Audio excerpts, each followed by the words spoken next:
बिस्मिल्लाहिर्रहमानिर्रहीम। अस्सलाम वालेकुम। आप लोग देख रहे हैं YouTube channel law investor.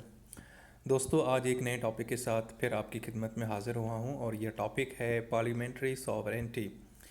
UK constitution का एक अहम टॉपिक है। जो दोस्त नए हैं मैं उनको बताता चलूं कि हम कॉन्स्टिट्यूशनल लॉ वन का जो पेपर है उसके मतलब जितने भी टॉपिक हैं वो डिस्कस कर रहे हैं। अभी तक हम 3 टॉपिक डिस्कस कर चुके हैं। सबसे पहले हम यूके कॉन्स्टिट्यूशन को डिस्कस कर रहे हैं, उसके बाद हम यूएसए के कॉन्स्टिट्यूशन को डिस्कस करेंगे। यूके कॉन्स्टिट्यूशन के 3 टॉपिक हो चुके हैं। सबसे पहले हमने साइलेंट फीचर्स डिस्क्राइब किए, डिस्कस किए। उसके बाद हमने जो सोर्सेज हैं यूके कॉन्स्टिट्यूशन को उनके ऊपर बात की और उसके बाद रूल ऑफ लॉ की बात की। और आज का जो टॉपिक है वो है पार्लियामेंट्री सॉवरेंटी। ये सारे टॉपिक यूके कॉन्स्टिट्यूशन से रिलेटेड हैं। सो इनको आपने ज़रूर देखना है और मेरे साथ जुड़ते रहें। सो चलें आज की वीडियो स्टार्ट करते हैं। सबसे पहले पार्लियामेंट्री सॉवरेंटी, सबसे पहले तो ये मालूम होना चाहिए कि इसका मतलब क्या है। इसका मतलब ये है कि सॉवरेंटी का मतलब होता है सुपरमेसी या पावर। पार्लियामेंट्री का मतलब है जो पार्लियामेंट से रिलेटेड हो। जो पार्लियामेंट को एक सुपरमेसी दी जाती है, जो उसके पास एक मखसूस किस्म की अथॉरिटी होती है, उसको कहा जाता है पार्लियामेंट्री सॉवरेंटी। ये जो डॉक्ट्राइन है, ये जो फ़लसफ़ा है, ये जो एक नज़रिया है, ये यूके कॉन्स्टिट्यूशन के अंदर ही आपको मिलता है। और अगर ऐसा कहे कि इन्होंने ही इसको इंट्रोड्यूस कराया तो ये बिल्कुल गलत नहीं होगा। हम इसको मज़ीद आगे देखेंगे, इसका क्या मतलब है, इसके क्या पहलू हैं। लेकिन इंट्रोडक्शन के अंदर आपने, क्योंकि एक अपने पूरे जो एग्ज़ाम का क्वेश्चन होता है उसको आपने ज़रा एक उसका एक फेस देना होता है, एक इंट्रो देना होता है। सो उसके अंदर तो हम सबसे पहले ये कहेंगे कि जी ब्रिटिश कॉन्स्टिट्यूशन की ये एक अहम यानी कि फ़ीचर है, एक अहम पहलू है, एक अहम टूल है पार्लियामेंट्री सॉवरेंटी। और इसकी जो तारीख़ है वो शुरू होती है हिस्ट्री 1688 को। हाँ जी, 1688 को एक रिवॉल्यूशन आया था, ग्लोरियस रिवॉल्यूशन। मैंने आपको पहले भी बताया है कि यूके के अंदर किंग जो है ना, मोनार्की और क्राउन का सिस्टम है जो अभी भी चल रहा है। तो जब किंग जेम्स टू क्राउन थे, किंग थे इंग्लैंड के, तब पार्लियामेंट और किंग के दरमियान कुछ झगड़ा शुरू हो चुका था और ये आपस में लड़ रहे थे कि जी सबसे ज़्यादा पावर किसको होनी चाहिए। तो फिलहाल फिर क्या हुआ कि जो किंग जेम्स टू थे वो मुल्क से भाग गए, यूके से बाहर निकल के चले गए। और फिर पार्लियामेंट ने क्या किया कि ना उनकी जगह एक दूसरे हैं प्रिंस विलियम ऑफ ऑरेंज, उनको क्राउन की पोजीशन दी और उनको क्राउन बनाया, उनको बादशाह बनाया। लेकिन साथ में उनके साथ एक माहिदा किया, उनके साथ एक कुछ टर्म्स एंड कंडीशंस रखी, जिसको डेक्लरेशन ऑफ राइट 1688 कहा जाता है। जिसके तहत किंग को कहा गया कि जी आप किंग तो बन गए हैं, लेकिन आप जो किंग बने हैं वो पार्लियामेंट के ज़रिए बने हैं, यानी कि पार्लियामेंट ने आपको पावर ये दी है। आप बाय बर्थ या रॉयल नहीं हैं, ये पार्लियामेंट ने आपको पावर दी है। सो उस डिक्लेरेशन के बाद यूके के अंदर अगर सही मानों में अगर कोई चीज़ सबसे ज़्यादा पावर होके यानी पावरफुल सामने आई, वो पार्लियामेंट थी। उससे पहले किंग जो था वो एक सुपर यानी कि सुपरमेसी उसकी थी, वो सॉवरेन था। अल्टीमेट अल्टीमेट जो पावर थी, कंप्लीट अथॉरिटी उसके पास थी, उससे ऊपर कोई नहीं था यूके के अंदर। लेकिन अब वहाँ पे पार्लियामेंट आ चुकी है। इवन के किंग जो है वो बराए नाम है, वो साइड पे होता है पैरेलल, लेकिन सही मानों में प्रैक्टिकल वे से जो पार्लियामेंट है उसकी सुपरमेसी है, वो सुप्रीम पावर है और वो ही सब कुछ डिसाइड करती है। कोई भी मामलात जो हैं, कोई भी चीज़ें हैं, उसके बगैर नहीं होते, उसके अप्रूवल से नहीं होते। तो आखिरकार 1688 के बाद पार्लियामेंट को एक अपॉर्चुनिटी मिली और अपने आप को एज ए पावरफुल अथॉरिटी के तहत उन्होंने खुद को इंट्रोड्यूस कराया। तो ये थी इसका बुनियादी, थोड़ा सा मैंने आपको एक बैकग्राउंड बता दिया। अच्छा, अब हम देखते हैं कि क्योंकि पार्लियामेंट्री सॉवरेंटी ये इसका मतलब क्या है, तो उससे पहले हम देखेंगे सॉवरेंटी का मतलब क्या होता है। सॉवरेंटी का मतलब होता है legitimate and exclusive right. Legitimate का मतलब कि जो जायज़ है, जो लीगल है, जो इखलाकन आपके पास कोई एक राइट हो। और एक्सक्लूसिव का मतलब है कोई ख़ास राइट आपके पास। देखें, मिसाल के तौर पे मेरे पास ये पावर है कि जी मैं अपने कमरे के अंदर किसको आने देता हूँ, किसी को नहीं आने देता। अब ये एक लेजिटिमेट पावर है और ये सिर्फ पावर मेरे पास ही है, एक्सक्लूसिव है, ये और किसी के पास नहीं है। इससे मिलती जुलती पावर किसी और जगह पे नहीं है। और ये पावर मैं क्या करता हूँ, एक एरिया के अंदर, एक मखसूस इलाके के अंदर इसको एक्सरसाइज कर सकता हूँ। मैं किसी और कमरे में जाके ये पावर अप्लाई नहीं कर सकता। ऐसा नहीं है कि मैं अपने भाई के एक पावर रूम में चला जाऊँ और वहाँ पे लोगों को जी यहाँ पे कोई नहीं आएगा, ये वही आएगा जिसको मैं कहूँगा। मेरे भाई तो मुझे मार के घर से, कमरे से निकाल देंगे ना कि भाई ये मेरी एरिया है, ये आपका नहीं है, ये मेरा रूम है। तो बिल्कुल इसी तरीके से किसी एक ख़ास एरिया के अंदर जब आपके पास एक लेजिटिमेट और एक्सक्लूसिव राइट हो उसको कंट्रोल करने का, तो उसको हम बोलते हैं सॉवरेंटी। और इसको अदर वर्ड्स में आप कहेंगे कि it is a supreme power. ऐसी ताकत जो किसी और के पास नहीं, ऐसी अथॉरिटी जो किसी और के पास बिल्कुल नहीं है, सिर्फ आपके पास है। तो ये तो हो गया सॉवरेंटी। अब हम इसको जब पार्लियामेंट्री के साथ जोड़ते हैं तो इसका मतलब है कि वो सॉवरेंटी, वो सुप्रीम पावर जो पार्लियामेंट से रिलेटेड है, जो पार्लियामेंट के पास है। अब इसका मतलब कि पार्लियामेंट्री सॉवरेंटी यानी जो पार्लियामेंट के पास एक सुप्रीम पावर है। इसको मज़ीद जो अच्छे से डिफ़ाइन किया वो प्रोफेसर A V डाइसी ने किया 1885 के अंदर। उन्होंने एक बुक लिखी, introduction to the study of constitution. उसमें कहते हैं ये पार्लियामेंट के पास एक हक है। अच्छा, सबसे पहले तो आपको ये पता होना चाहिए कि पार्लियामेंट का काम क्या होता है। पार्लियामेंट का काम होता है कानून बनाना, लेजिस्लेशन करना, रूल्स एंड रेगुलेशन तय करना। इस मुल्क को किस कानून के तहत चलाना है, ये सिर्फ और सिर्फ पार्लियामेंट का काम है।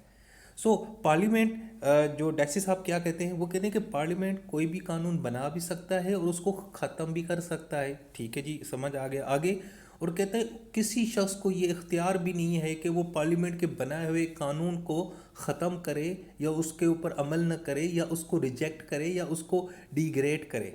ये भी नहीं करना। एक तो ये हक सिर्फ और सिर्फ पार्लियामेंट के पास है कि कानून बनाएगी और कानून को ख़त्म भी वही कर सकती है। और दूसरा, किसी को ये पावर भी नहीं है कि जी उसकी बनाई हुई चीज़ को वो रद्द करे, इग्नोर करे, रिजेक्ट करे। ना ना ना, ये देखें, ये पावर है पार्लियामेंट की कि अपनी बनाई हुई चीज़ के ऊपर भी, उसकी बनाई हुई चीज़ को यानी कि आप उसको रिजेक्ट नहीं कर सकते, आप उसके ऊपर सवाल नहीं उठा सकते। अगर इसकी जो डेफिनेशन है उसको मैं देखूं तो उसके एक्चुअली दो एस्पेक्ट निकलते हैं। एक है पॉजिटिव, एक है नेगेटिव। सबसे पहले पॉजिटिव देखते हैं। ये कहते हैं कि जी ये तो हमें समझ आ गई कि पार्लियामेंट जो है ना, वो ही सिर्फ कानून साजी कर सकती है, वो ही कानून बना सकती है। इस मुल्क को किस तरह चलाना है, इन लोगों को किस तरह डील करना है, इनको किस तरह राइट्स देने, किस तरह इनको हेल्थ और एजुकेशन देना है, ये सारा काम एक कानून के ज़रिए होता है। और वो कानून कौन बनाएगा? पार्लियामेंट। लेकिन साथ में ये कहते हैं कि फिर पार्लियामेंट की बनाई हुई जो चीज़ होगी ना, उसके ऊपर जो अदालतें हैं वो मनोमन अमल करेंगी। मतलब ये जो अदालतें हैं ये भी पाबंद हैं कि पार्लियामेंट के बनाए हुए कानून के ऊपर, कानून जो है ना उसके ऊपर ही सारे जो है ना फैसले करें। ऐसे नहीं है कि अदालतें और जज साहब अपनी मर्जी करें। ना ना ना ना, आपने भी अगर कोई फैसला देना है, कोई मसले का हल निकालना है, तो जो पार्लियामेंट का बनाया हुआ कानून है ना उसके ज़रिए निकालना है और उसका कहना माना है आपने पार्लियामेंट का। ये तो हो गया जी पॉजिटिव एस्पेक्ट। अब नेगेटिव देखते हैं। नेगेटिव कहते हैं there is a no person or body of persons who can under the English constitution make rules which override derogate from an act of parliament। जनाब कह रहे हैं कि कोई भी एक शख्स या एक लोगों का कोई ग्रुप या कोई भी एक पार्टी या कोई भी एक एसोसिएशन या कोई भी एक टीम, ये उसको हक नहीं पहुंचता कि जी वो अदालत पार्लियामेंट के बनाए हुए कवानीन को रद्द कर, रिजेक्ट करे। देखे ना, दो चीज़ें क्लियर होंगी। एक तो ये कि पार्लियामेंट कानून साजी करेगी और उसकी जो बनाई हुई चीज़ होगी वो अदालतें उसके ऊपर पाबंद होंगी और कहेंगी कि जी हमने उसका कहना मानना है, हमने आंखें बंद करके उसके ऊपर अमल करना है। और साथ में नेगेटिव एस्पेक्ट क्या है कि किसी भी शख्स को या किसी भी लोगों के ग्रुप को, कि कोई एसोसिएशन हो, कोई NGO हो, कोई पॉलिटिकल पार्टी हो, कोई मजहबी पार्टी हो, कोई भी लोगों का एक मुजमा है, वो भी जनाब पार्लियामेंट के बनाए हुए कानून को रद्द नहीं कर सकता, ना रिजेक्ट कर सकता है। कोई ऐसा करेगा तो फिर वो आपको पता है कहाँ चला जाएगा? वो जनाब थाने चला जाएगा, उसको सज़ा होगी। अब अगर हम डायसी साहब की ये जो डेफिनेशन है, इसमें से तीन चीज़ें निकलती हैं, थ्री बेसिक रूल्स जो है ना हम डिटेक्ट करते हैं डायसी की डेफिनेशन से। Number 1, parliament can legislate on any subject matter. Parliament किसी भी चीज़, किसी भी सब्जेक्ट के ऊपर कानून साजी कर सकती है। वो हेल्थ पे कानून साजी कर सकती है, टेक्नोलॉजी के ऊपर कर सकती है, एजुकेशन के ऊपर कर सकती है, इन्वायरमेंटल जो इश्यूज़ होते हैं जैसे ग्लोबल वार्मिंग है उसके ऊपर कर सकती है, क्राइम के ऊपर कर सकती है, सिविल इश्यूज़ हैं उसके ऊपर कर सकती है, प्रॉपर्टी के मैटर्स है, मतलब कुछ भी है, कोई भी चीज़ है उसके ऊपर ये कानून बना सकती है। ऐसा नहीं है कि जी पार्लियामेंट का काम सिर्फ पॉलिटिकल इश्यूज़ के ऊपर काम करना होता है, नहीं नहीं नहीं। पार्लियामेंट चाहे वो मेडिकल के मामले हों, इंजीनियरिंग के मामले हों, एजुकेशन के मामले हों, चाहे वो वकीलों और अदालतों के मामला हो, कुछ भी हर टॉपिक पे ना कानून साजी करती है। Number one. Number two, parliament जो है ना वो बाउंड नहीं है कि देखें ना, पार्लियामेंट आपको पता है कि इलेक्शंस होते हैं, कुछ लोग आ जाते हैं पार्लियामेंट के अंदर 5 साल के बाद, फिर 5 साल के बाद कोई होते हैं। और देखें 5 साल पहले के एक जो पार्लियामेंट बनी हुई थी उन्होंने कोई कानून बनाया, तो ज़रूरी नहीं है कि जो आज की जो पार्लियामेंट है वो पुरानी पार्लियामेंट के बनाए हुए कानून के ऊपर पाबंद हो, वो उसको वो कर सकती है। और इवन के जो आज पार्लियामेंट है, जब इलेक्शन होंगे, मैं मिसाल देता हूँ पाकिस्तान में 2023 के अंदर इलेक्शन होंगे, तो अब ज़रूरी नहीं है कि 2023 के बाद जो पार्लियामेंट आएगी वो जनाब आज की जो पार्लियामेंट के बनाए हुए कवानीन के ऊपर अमल करे, वो अपना कवानीन लेकर यानी कि वो ले आ सकते हैं, उसको तब्दील कर सकते हैं। ठीक है, मतलब वो बाइंड नहीं है, ये नहीं है बाइंड। पार्लियामेंट अगर तब्दील भी होती है तो ठीक है, वो पार्लियामेंट के अंदर का मामला है, पुरानी पार्लियामेंट ने कोई और कानून बनाया, ठीक है जी, आप उसके ऊपर बाउंड नहीं कर सकते। बाउंड का मतलब है कि वो आपके ऊपर कोई गन पॉइंट पे नहीं है कि जी आपने उसी के ऊपर काम करना। मसलन एक हमारी पार्लियामेंट थी, वो 1955 के अंदर उसने कोई कानून बनाया, वो आज तक आप उसके ऊपर अमल करें, बाउंड नहीं है, आप उसको तब्दील करके अपना भी ले आ सकते हैं, लेकिन विद इन अ पार्लियामेंट से बाहर कोई चीज़ नहीं आनी चाहिए। तीसरा, no other body has the right to overrule और set aside an act of parliament, और किसी को हक नहीं है कि पार्लियामेंट का बनाया हुआ कोई एक्ट, कोई कानून उसको कोई सेट असाइड कर दे, उसको रद्द कर दे, उसको साइड पे रख दे। ना ना ना जी, ये किसी के पास नहीं है। सो ये 3 चीज़ें क्लियर होगी, 3 बेसिक रूल्स हमें मिले जो जैसे की डेफिनेशन है पार्लियामेंट्री सॉवरेंटी से। Parliament can legislate on any subject matter, okay clear. No parliament can be bound by any previous parliament, पुरानी पार्लियामेंट से कोई मतलब वो पाबंद नहीं है नई parliament. Nor can a parliament pass any act that will bind a later parliament, और पार्लियामेंट कोई ऐसा कानून नहीं बनाएगी जो आने वाली जो हो नई पार्लियामेंट वो उसके ऊपर पाबंद हो, नहीं ना जी ना, ऐसे भी नहीं होगा।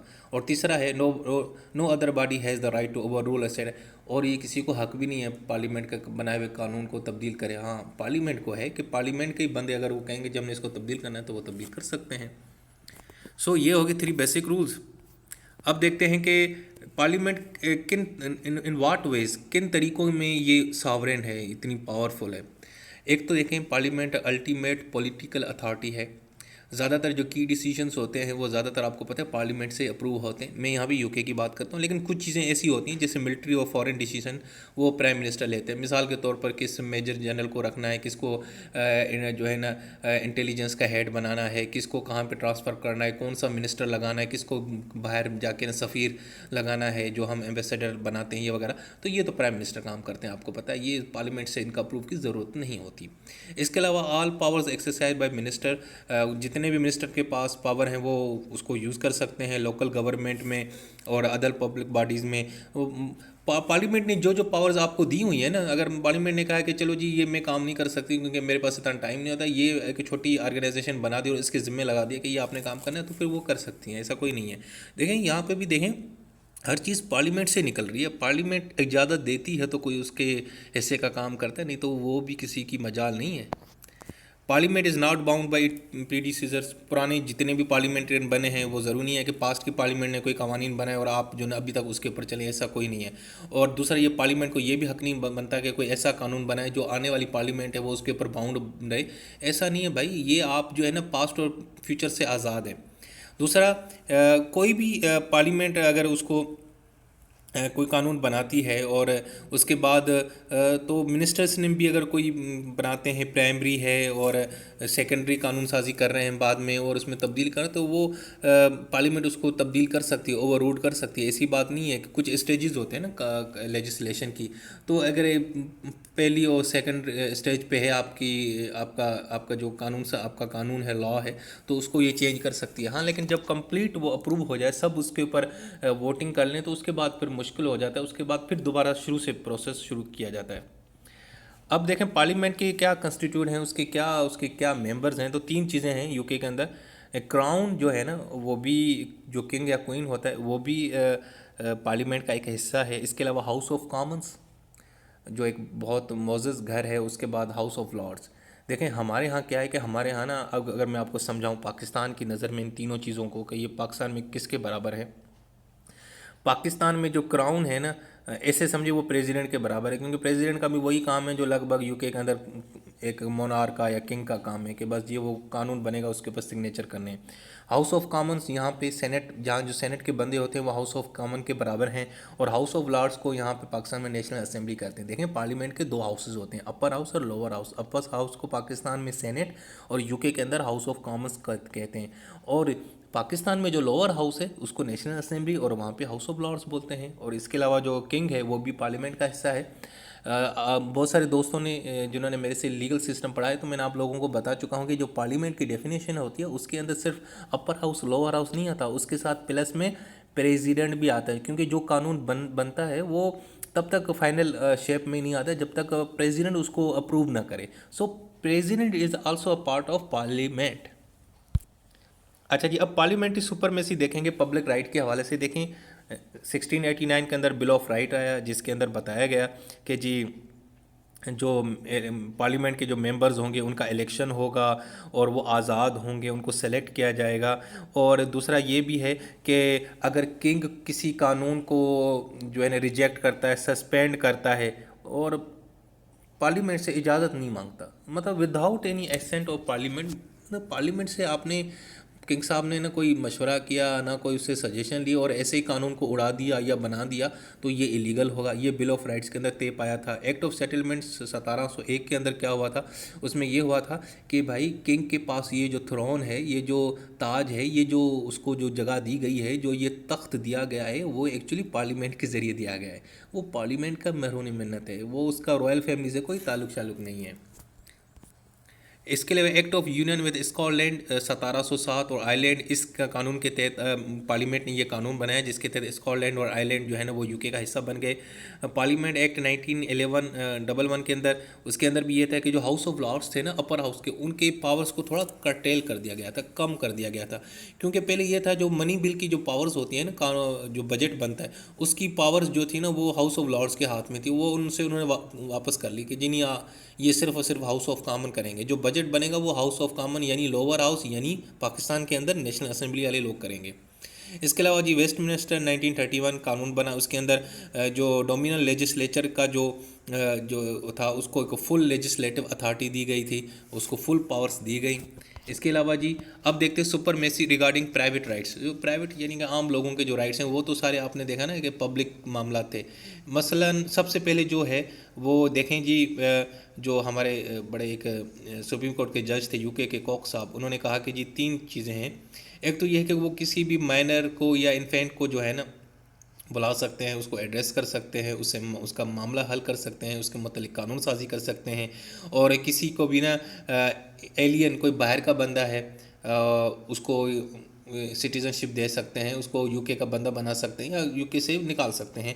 इसके अलावा वो किसी भी बच्चे को उसको लेजिटिमेट भी कर सकते हैं, इलेजिटिमेट भी कर सकते हैं। उसको कहेंगे कि हाँ जी ये कानूनी तरीके से और जायज़ तरीके से इसकी मतलब कि लेजिटिमाइड है या नहीं है, और अगर वो उसको इलेजिटिमेट भी कर सकते हैं। सो ये चीज़ें हैं, ये भी प्राइवेट राइट्स हैं सुपरमेसी के, जो पार्लियामेंट की सुपरमेसी के हवाले से बात की जा रही है। जी लिमिटेशंस भी हैं, ऐसा नहीं है कि कोई भी किसी के पास पावर होती है तो वो फुल अथॉरिटी होती है, कहीं ना कहीं लिमिटेशंस है। देखें रूल ऑफ लॉ तो आपको पता है कि एक बहुत ही बुनियादी एक प्रिंसिपल है यूके कॉन्स्टिट्यूशन का। उसके खिलाफ अगर कोई यूके काम करती है यूके पार्लियामेंट तो वो रिजेक्ट हो जाएगा, नहीं माना जाएगा। इसके अलावा इंटरनेशनल लॉज हैं। ज़ाहिर बात है दुनिया एक ग्लोबलाइजेशन बन चुकी है और हम सब एक आपस में इंटरकनेक्टेड हो चुके हैं। तो अब ये मुमकिन नहीं है कि आप अपनी मर्ज़ी के मनमानी करें, ऐसा नहीं है। आपने पूरी दुनिया के साथ मिलकर कारोबार करना होता है, चीज़ें आई जा रही होती हैं, ट्रांसपोर्ट होता है, बहुत सारे मामला होते हैं। सो आप इसे अब ऐसा कोई फैसला नहीं कर सकते कि जो किसी और मुल्क के ख़िलाफ़ हो या इंटरनेशनल नॉर्म्स के ख़िलाफ़ हो। सो ये भी एक लिमिटेशन है। एक्सटर्नल लिमिटेशन भी है कि पार्लियामेंट कोई ऐसा कानून पास करे और वो पब्लिक जो है ना बाहर खड़ी है वो उसको अपोज करे, वो कहे कि जी आपने ऐसा क्यों बनाया, ये हमें मंजूर नहीं है। तो ऐसा होता है, आज भी यूके के अंदर बड़े प्रोटेस्ट होते हैं जो पार्लियामेंट के कुछ कानून के खिलाफ लोग जो है ना सड़कों पे आते हैं, प्रोटेस्ट करते हैं। तो ये भी एक लिमिटेशन है थोड़ी बहुत, मतलब इतनी तो है। इंटरनल लिमिटेशन भी है कि पार्लियामेंट के विदन भी लोग बहुत सारे होते हैं जो आपस में किसी बात के ऊपर एक पेज पे नहीं होते और कहते हैं नहीं यार ये कानून नहीं बनना चाहिए। आपस के अंदर जो एमपीएस हैं, मेंबर्स ऑफ पार्लियामेंट हैं, वो लड़ रहे होते हैं। सो ये कुछ लिमिटेशंस हैं। इसके अलावा भी कुछ चीज़ें हैं जो पार्लियामेंट्री सॉवरेंटी को, जो उसकी सुपरमेसी, उसको ज़रा ना थोड़ा बहुत अफेक्ट करते हैं, उसको मुतासर करते हैं। मसलन देखें, आपको पता है कि अब जो पावर है वो मज़ीद उन्होंने डिवाइड कर दी है यूके के अंदर। स्कॉटिश पार्लियामेंट बन गया है, सेनेट सिमरो की पावर बन चुकी है। इसके अलावा ह्यूमन राइट्स एक्ट 1998, देखिए ह्यूमन राइट्स का जो ये कानून है ना, इसने बहुत सारी चीज़ों को बड़ा कंट्रोल में रखा हुआ है। अब यूके के पार्लियामेंट कोई ऐसा फैसला, किसी को कोई सज़ा या किसी के खिलाफ कोई पाबंदी नहीं लगा सकती, क्योंकि ह्यूमन राइट्स के जो कानून है उसकी नज़र में उसने काम करना है। तो जारी बात ये भी एक किस्म का एक लिमिटेशन ही है। इसके अलावा अब आपको पता है यूके जब यूरोपियन यूनियन का हिस्सा बना 73 में, तो उसके बाद उसने जो भी काम करना है वो यूरोपियन यूनियन के तहत करना है। कोई भी अगर कारोबार करना है तो यूरोपीय यूनियन के जो जो टर्म्स एंड कंडीशंस को फॉलो करना है, क्योंकि आप उसके मेंबर्स थे। लेकिन अब आपको पता है 2020 में वो वहाँ एग्जिस्ट कर गया। अब उसकी मौज मस्ती, वो अपनी मर्ज़ी करेगा। इसके अलावा जी ये भी हुआ था कि एक डिसीजन हुआ था कि यूके सुप्रीम कोर्ट ने 2009 में, उन्होंने जो हाउस ऑफ लॉर्ड्स थे, उन हाउस ऑफ लॉर्ड्स ने यूके के अंदर एक फाइनल कोर्ट था कि अगर आपने को कहीं आपको सज़ा मिल रही है, कहीं आपने फाइनल अपील करना है, आपके खिलाफ कोई केस आया है, तो वो हाउस ऑफ लॉर्ड्स थे। जनाब वो जो पावर थी ना वो सुप्रीम कोर्ट ने ख़त्म कर दी 2009 में। तो ये क्योंकि हाउस ऑफ लॉर्ड्स भी it is the part of the parliament, ठीक है ना, तो जारी बात है वो भी कहीं ना कहीं उनकी पावर जो है ना वो मुतासर हो गई।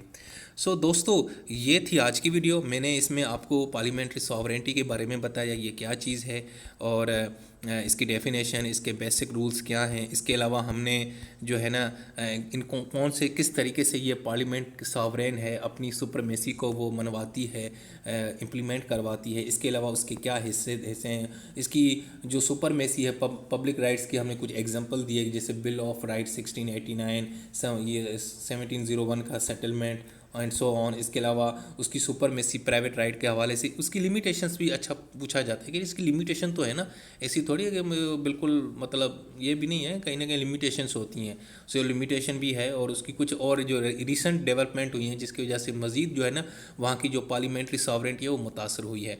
सो इन नटशल हम फिर भी ये कह सकते हैं कि यूके के अंदर आज भी जो पार्लियामेंट है वो अल्टीमेट पावर है, सुप्रीम अथॉरिटी है, इवन किंग से भी बढ़ के है इन अ प्रैक्टिकल वे। किंग को सिर्फ एज ए सिम्बॉलिकल उन्होंने एक स्टेटस दिया हुआ है, उसको बस उसकी पूजा की जाती है, उसको इज्जत दी जाती है, उसको एहतराम दिया जाता है, लेकिन उससे कोई फैसले नहीं कराए जाते, सारे फैसले इस जगह होते हैं। हाँ जी, ये देखें पार्लियामेंट है, पार्लियामेंट जो है ना यूके का पार्लियामेंट, ये अंदर की पिक्चर है जो अब आप थंबनेल के ऊपर भी देख रहे हैं। सो दोस्तों, ये थी आज की वीडियो। मुझे अपनी दुआ में याद रखिएगा और मेरे यूट्यूब चैनल को ज़रूर लाइक कीजिएगा, सब्सक्राइब कीजिएगा और दोस्तों के साथ ज़रूर शेयर कीजिएगा। खुदा हाफिज़।